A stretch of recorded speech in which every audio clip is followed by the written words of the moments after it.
ኢራን የፋርስ ምድር ለብዙ አስርት ዓመታት በታላቅነቷ የምትታማ በወታደራዊ ኃይሏ የምትመካ በምስራቅ አውሮፓና በመካከለኛው ምስራቅ የጂኦፖለቲካ ተዋናይ የብረት አጥር መስላ የምትታየው ማንንም የማይደፍራት የምትመስለው ኢራን ዛሬ ምን ገጠማት?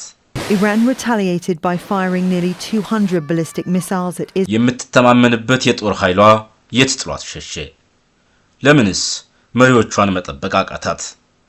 ይህ የቪዲዮ ዘገባ የኢራንን የኃይል መዳከም፣ የውስጥ መከፋፈልና የውጭ ጫናዎችን በጥልቀት ይዳስሳል። To anyone who seeks to attack, the Iranian nation will deliver a strong blow. ዛሬ ኢራን በታሪኳ ትልቁ ፈተና ገጥሟታል። የብረት አጥሩ በስንጥቅ ተሞልቷል። ኢራን ለዓመታት የገነባችው ወታደራዊ ኃይል፣ የባሊስቲክ ሚሳኤሎች አቅም እና የኒውክሌር ፕሮግራም በዓለም ላይ አስፈሪ ተደርጎ ይቆጠር ነበር። ይሁን እንጂ በቅርቡ በተከሰቱት ክስተቶች የዚህ ኃይል ገደብ ታይቷል። በመጀመሪያ የቴክኖሎጂ የበላይነት፣ የኢራን መሰረተ ልማቶች፣ የባንክ ስርዓቶችና የኒውክሌር ተቋማት በከፍተኛ የሳይበር ጥቃቶች ሲናጉ ታይተዋል። የብረት አጥሩ የዲጂታል ዘመን ጦርነትን መቋቋም አልቻለም። የኃይል አቅሟ በቁጥር ቢበዛም በጥራት ግን በዘመናዊ ጦርነት ፊት ደካማ ሆኗል። ከሁሉም በላይ የሚያስደንቀው ግን የኢራን ከፍተኛ ደህንነት እንዴት ሳሳ የሚለው ነው። መሪዎቿንስ መጠበቅ እንዴት አቃታት? ከፍተኛ የጦር መሪዎች፣ የኒውክሌር ሳይንቲስቶችና የደህንነት ባለስልጣናት በግልጽ ሲገደሉ ወይም ጥቃት ሲሰነዘርባቸው ማየት የደህንነት ስርዓቱ ውስጥ ያለውን ጥልቅ ስንጥቅ ያሳያል።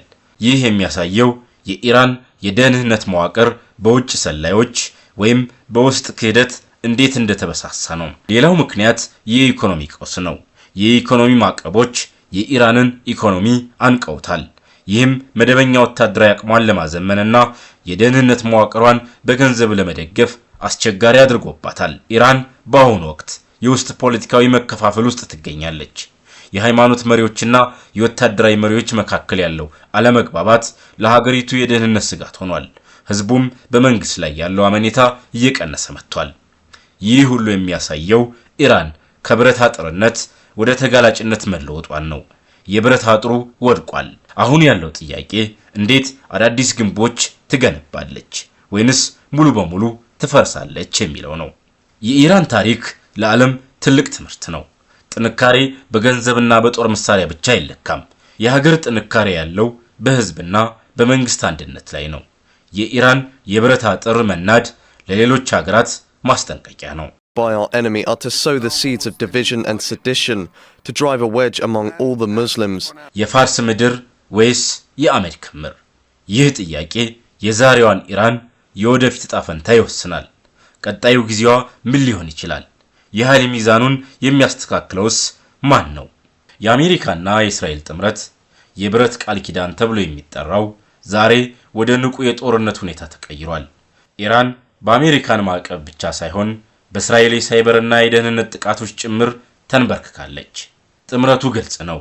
የኢራንን የኒውክሌር ህልም ማጨናገፍ፣ ወታደራዊ አቅሟን ማዳከምና በመጨረሻም መሪዎቿን ማዳከም።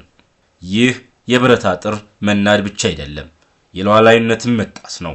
የቀጠናው ሀገራትስ ቂማቸውስ? ለዓመታት ኢራን በየመን፣ በሌባኖስ፣ በሶሪያና በኢራቅ በኩል የሚያደርጓቸው የጎንዮሽ ጦርነቶች የቀጠናውን ሀገራት አንገሽግሸዋቸዋል። ሳውዲ አረቢያና የተባበሩት አረብ ኤሚሬትስ ኢራንን እንደ ትልቅ ስጋት ነው የሚመለከቷት። ምንም እንኳን በቅርቡ ዲፕሎማሲያዊ ግንኙነት ለመጀመር ቢሞክሩም የቆየው ቂምና አለመተማመን ገና አልጠፋም። የአሜሪካና የእስራኤል ጥምረት ለነዚህ ሀገራት ኢራንን ለመግታት እንደ ጋሻ ሊያገለግል ይችላል።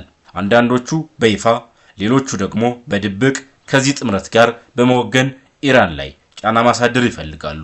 ይህ ቂም አሁን የጂኦፖለቲካዊ ጥቅምን ለማስከበር እንደ መሳሪያ እየተጠቀሙበት ነው። ኢራን አሁን የት ትደርሳለች? ሁለት ዋና አማራጮች አሏት። የመጀመሪያው ሙሉ በሙሉ በቁርጠኝነት ጥምረቱን መጋፈጥ። ጥምረቱን በመጋፈጥ የኢኮኖሚ ውድቀትንና የውስጥ መፈራረስን መጋፈጥ።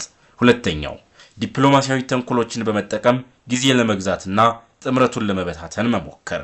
ነገር ግን የኢራን መሪዎች በውስጥ ህዝቡ እንቢተኝነትና በውጭ ጠላቶች ጥምረት መካከል ተጋርደዋል። ቀጣዩ ጊዜዋ በጥርጣሬ የተሞላ ነው። የፋርስ ምድር ወይስ የአመድ ክምር? መልሱ ያለው በአንድነቷና በዘዴዋ ላይ ነው። የኢራን ዕጣ ፈንታ ለመላው ቀጠናው አዲስ የኃይል ስሌት መጀመሩን ያሳያል። የአሜሪካና የእስራኤል ጥምረት የቀጠናውን ሀገራት ቂም እንደ ነዳጅ ተጠቅሞ ኢራን ላይ እየዘመተ ነው። ይህ ጦርነት የሚመራው ወዴት ነው? ይህን ቪዲዮ ከወደዳችሁት ላይክ እና ሰብስክራይብ ማድረጋችሁን አትርሱ። የቀጠናው ሀገራት ከዚህ ጥምረት ጋር ይወግኑ ይሆን? አስተያየታችሁን ኮሜንት ላይ አስፍሩልን።